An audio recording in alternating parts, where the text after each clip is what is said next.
Du skulle udfordre dig selv, og man trak sig lige lidt tilbage, fordi man synes, at det her det var sgu nok lige lidt for farligt. Jeg købte De Antikbogen.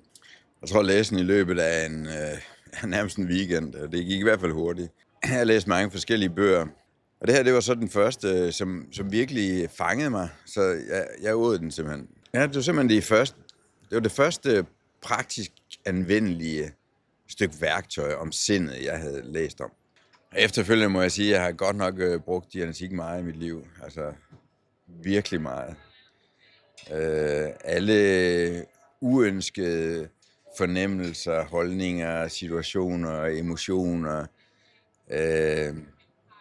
Så er diagnostik bare suveræn til at håndtere, hvad du har brug for at håndtere i dit liv. Det kan være ikke nødvendigvis ting, som du synes, der er galt med dig, men det kan være ting, som du bare gerne vil være bedre til.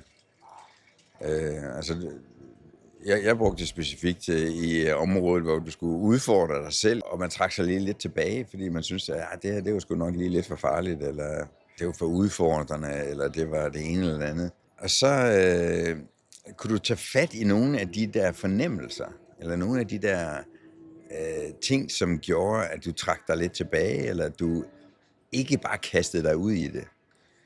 Og lige præcis diagnostik er suveræn til at håndtere sådan nogle ting. Altså, du kan virkelig få ryddet op i mentale barrierer, der forhindrer dig i at gøre ting, du gerne vil.